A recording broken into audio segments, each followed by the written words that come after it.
If you're in the market to buy a 40 lakh rupee car that offers unmatched levels of luxury and comfort, well, Citroen will have you believe that its all-new C5 Aircross is the one to go for. However, that might be the case if you are looking for an SUV, but if comfort and luxury are your top priority, well, we think there is something else that can do it better and give the Citroen a run for its money. And that is the Skoda Superb. You see, this is one of the finest sedans that is available in the country right now. In fact, last year this was one of the best cars that we have driven, and we also awarded it the best of 2020. So what we have here is a comfy SUV against a sleek sedan. But the theme of this test is to find out which one offers the best levels of comfort and luxury. So let's get cracking.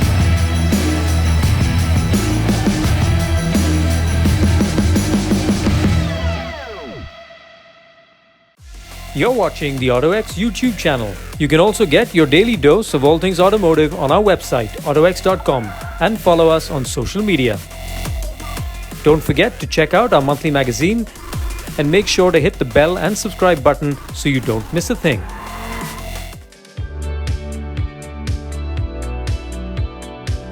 On the aesthetics front, the Citroen and Skoda take different paths, and that's quite obvious. While the Superb is a mix of sporty and elegant lines, the C5 is all about French quirkiness as it looks quite unconventional. Yes, even for an SUV, it's not brash or in your face. Instead, the C5's design has a calming effect on your senses. The Superb, on the other hand, has the right amount of aggression, and it also manages to look subtle and understated at the same time. In the LNK trim we have here, it's more luxury car-like thanks to all the chrome detailing. If you want it in a racier spec, you can opt for the Sportline trim, which gets gloss black exterior details and different design alloy wheels. The Superb is nearly 4.9 meters long, whereas the Citroen measures 4.5 meters in comparison. With a longer wheelbase than the C5 and a low slung stance, the Skoda definitely looks more posh too. All said though, is the C5 that grabs more eyeballs thanks to its striking design and a double chevron logo. Things are closer between the two when it comes to the cabin quality and creature comforts. The Superb's dashboard is neatly laid out and it oozes quality. Upholstery options with the top-of-the-line LNK variant include a stone beige and black theme that you see here, while a coffee brown-black combo is also available. The seats are full leather and the front ones are ventilated too. The two-spoke leather-wrapped steering wheel looks and feels quite classy, and other elements like a fully digital virtual cockpit driver display, a premium Canton 11-speaker sound system, 12 electrically adjustable front seats, a 360-degree camera, and adaptive LED headlamps give the cabin a rich and more luxury car-like feel than the Citroen. Like the exterior, the cabin of the C5 is full of funky design elements, but it's not overdone. I love the part leather, part fabric grey-black upholstery. It looks nice, classy, and quite different from the usual trend of black, brown, and beige. Most of the elements inside, whether it's the instrument cluster, AC vents, steering wheel, or the buttons on it, are cube-shaped. It's quite apparent that these block-like structures are the running theme of the C5's design on the inside and out. The overall quality and fit and finish levels are excellent, and it feels every bit as well built as the Skoda, if not more. The touchscreen is crisp, but it isn't as intuitive as the Skoda's unit. There is no home button on it either, but it does get quick access for navigation, media, air conditioning, and more controls via the buttons below the screen. As we have experienced with many other cars with touch AC controls, it's a major distraction while driving, and it's no different with the C5. Apart from a few missing features compared to the Superb, such as electrically adjustable front passenger seat, auto-dimming driver's side-outside mirror, wireless phone charger, and dual-zone climate control instead of 3-zone, the Citroen and Skoda are quite evenly matched when it comes to the standard features and equipment. In fact, in some areas, the C5 betters the Superb. For example, it's the only car here that has a full-size panoramic sunroof, and it's also the only one that has multiple driving and terrain modes on offer. Despite being the smaller vehicle of the two, the Citroen feels quite spacious inside. Sure, in the Superb you can stretch your legs fully, but the upright seating of the C5, clad with Citroen's well-padded seats, offer more comfort over long drives. And when it comes to the space at the rear bench, well, there's no beating the C5. And I say that because it has 3 individual seats, so you can see there are 3 people who can sit here very comfortably, and they don't have to fight for the space. The floor is also flat, and you get these AC vents here. So if you're 3 people of different size, you can adjust it to your specifications. The only issue I have here is that of course the seats are comfortable, but the under thigh support is not that great. It's decent, but it's not as good as it's in the Superb. And the other thing is the headroom is also quite decent. As you can see, I'm sitting upright here. But if you are a taller passenger and if you find yourself sitting on either of the edges, what you'll notice is this curving roof. I mean, it hits your head. So every time you're sitting here, as you can see, your head tends to touch the roof. And when you're on the move, when you hit a bump, so this thing, well, you do feel something is touching your head all the time. I'm just 5'8". If you are taller than this, of course, this probably you will notice only when you're 3 people sitting at the back. But in terms of space, in terms of knee room, headroom, shoulder room, I think this cabin, well, this car is a proper 5-seater. So in that regard, I think the Citroen C5, well, it is clearly a better bet than the Superb. In addition to the sliding feature, you can also fold down each seats individually. So if you're only 2 people at the back, well, you can just fold down the middle seat and sit here comfortably. So overall, a lot of options, a lot of customization options. And if you have luggage, the boot space is also quite decent. So all in all, it's a very practical and very spacious cabin. If you want to be chauffeured around, well, it's the Superb that does slightly better job than the Citroen C5. Actually, it feels a lot more comfier, it feels a lot more premium and special in that regard. You see the seats here, they are nice and cushiony, and overall the theme of the cabin is also very premium and luxury oriented. Now what I love about this cabin is that it has an airy feel and it's very spacious and comfortable. The seats have nice back support and you have this armrest as well. Another thing that I really love about this cabin is that it comes with these reclining seats, power reclining seats, so I can set it from the back. So more legroom, and when you're on the go, you can just adjust it. So that is very typical of a luxury saloon. You'll find these features only in high-end cars, but in the Superb, you get that special bit. It does feel like a proper luxury car. It is a premium sedan, but it has all the features of a luxury car. You also get 3-zone climate control in this car, so that means at the back you can change the temperature as per your wish. You don't have to depend on the driver. Apart from that, you also get this sunline, and you also have access to the boot through this opening here. So it has a lot more features compared to the Citroen. The Citroen has a lot more space, but this the seats, as you can see, the thigh support is slightly better than the Citroen, and here you sit more comfortably. You feel you are actually in a luxury sedan. Now the other thing is, of course, this cabin is not meant for 5 people. Of course, there's a lot of space, but this transmission tunnel here, the hump is quite prominent. So in that regard, the Citroen trumps it because it is a 5-seater, but this is a 4-seater. But overall, I have to say that if you want to be driven around, if you want to be chauffeured around primarily, I think this is a better deal. The only thing that's perhaps missing in this cabin is the lack of a panoramic sunroof. This gets a normal regular moonroof. It's not a full unit, so of course you can complain, but it doesn't matter because overall this cabin feels a lot more airy and it has space in acres. The C5's boot space of 580 litres is huge, but the Superb can accommodate even more thanks to 625 litres of cargo space.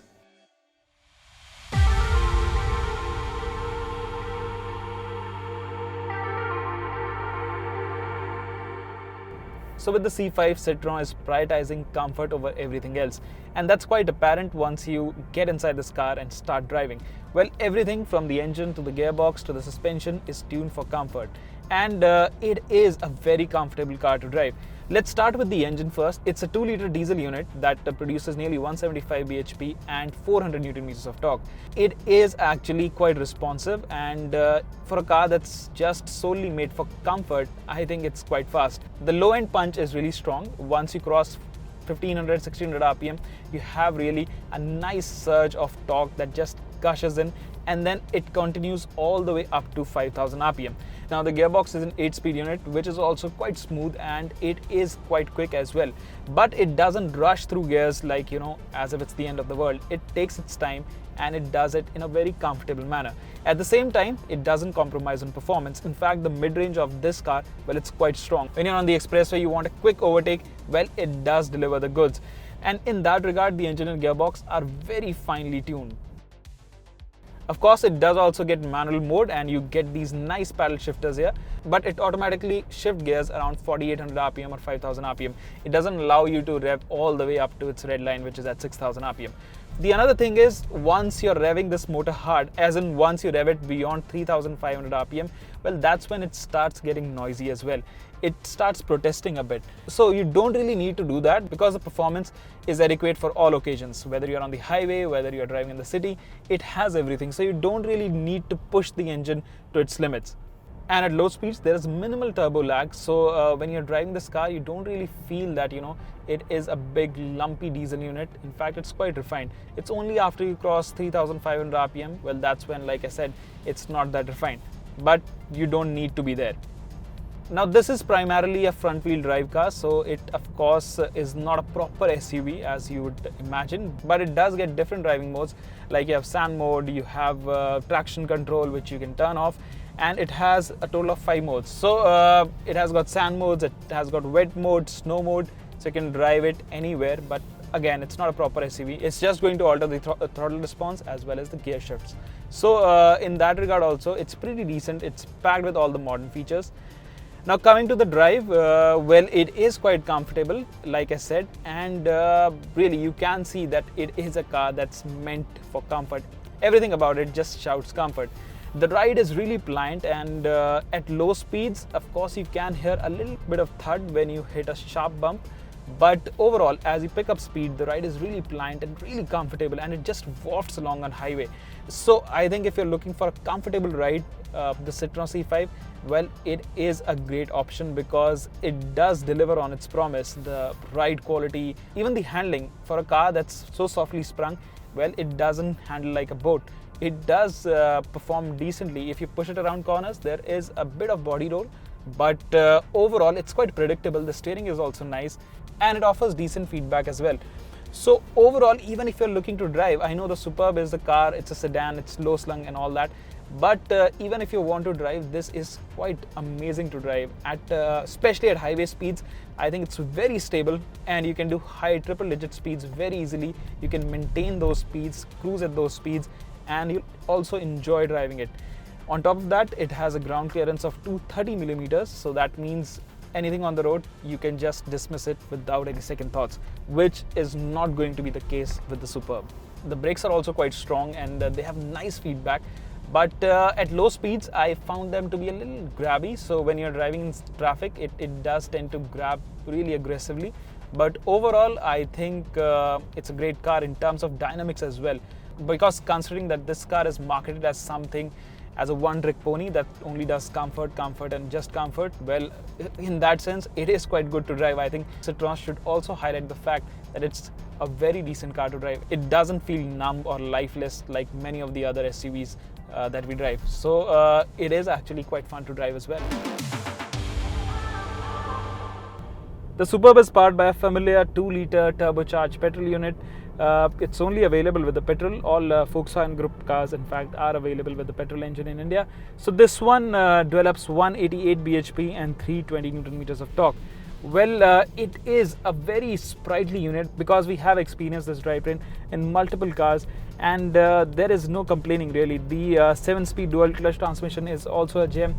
It's lightning quick, and it complements this engine very well. So about the engine, it's very refined, and it has, of course, it's a petrol turbo, so it has lag at lower RPMs, but once you get going, well, it is a very quick revving unit, and it just goes. So performance is very strong right from the bottom till all the way up to the red line. This engine just pulls. So it's not just a luxury sedan, it's also a driver's car in that sense. Last year we drove this at the track, and it was one of the fastest cars that we lapped around the BIC. That's because the chassis is just amazing, and the steering has a lot of feel and feedback, and overall the way this car goes around corners, it's very planted. The nose just sticks to the road, and it's very predictable in that sense. So what I'm trying to say here is that don't dismiss it as a sedan, as a luxury sedan. It just doesn't do luxury alone, it does driver duties as well. So if you enjoy driving, well, the Superb really is superb. And other than that, the ride quality is phenomenal. Of course, I'd say at low speeds, it is a little stiff. You can feel that. And I'm saying this now only because when you compare it with the C5, otherwise the ride quality is phenomenal. In isolation, you won't complain about anything, but just that when you drive it back to back with Citroen, so you do feel that this feels a little firm when you go over sharp bumps or especially at low speeds. But overall the ride is quite pliant. Stability, this being a sedan, of course it is planted to the road all the time. So in terms of driving dynamics, well, of course the Citroen can't really match it.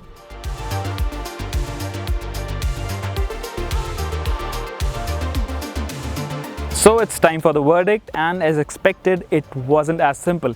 Now let's start with the Superb first. First of all, it's a great package. If you are looking for a luxury car experience, if you want to be chauffeured around, well, I think it's the Superb that does a better job. And the quality inside and overall the features and the feel of the cabin of the Superb is definitely slightly better than what Citroen has to offer. But at the same time, it doesn't have space for 5 people, and of course it doesn't get a diesel engine as well. Now coming to the Citroen, well, what works in favor of the Citroen is of course the factor that it is an SUV, and in addition to that, it also comes with that badge. So Citroen, it's a fairly new brand in India, so it stands out, it's quite unique, and everywhere you go, you're going to get noticed. So it has that quirky element, it has that French style, and it stands out. So Skoda has been around for quite a while, but Citroen is a relatively new brand and it is going to stand out. So if you want something more exclusive, well, it is going to be the C5. At the same time, inside the car, it's also very comfortable. It can seat 5 people with ease. It has a brilliant ride quality, and even though Citroen says that this is meant just for comfort, it is actually quite fun to drive. It's very nice, and the engine and gearbox options on this car, well, they are literally flawless. Of course, there's no petrol on offer, but for the price, I think it has a lot of performance. Now, if I have to pick one car between these two, it has to be the Superb, because I like to take the wheel. I like to be in control of things. So for me, a sedan, of course, offers that brilliant dynamics. But at the same time, if you're going to spend nearly 40 lakh rupees in a sedan, you're very close to a BMW 3 Series or a C-Class or even an A4. I know those cars are quite expensive, but come year end and you'll have crazy discounts on those cars as well. So when you're buying a 40 lakh rupee sedan, I think, of course, the Superb, most of the people will discount it because, of course, you can buy a more aspirational German badge for that kind of money. Now the Citroen C5 Aircross, well, it is an SUV, it's more practical, it's more spacious, and then you can drive it around everywhere. It's perfect for our road conditions. But at the same time, it is a little too expensive because it nearly touches 40 lakh rupees. And all of its rivals, let's say the Tucson or the Jeep Compass, well, they are also expensive, but they are relatively more affordable. So overall, considering the value for money aspect as well, I think the Superb is the one that does a slightly better job than the Citroen. But of course, if you want an SUV, if you want that ground clearance, if you want to go anywhere without a care in the world, the Citroen C5 Aircross will still be your best option. Plus, it looks so quirky.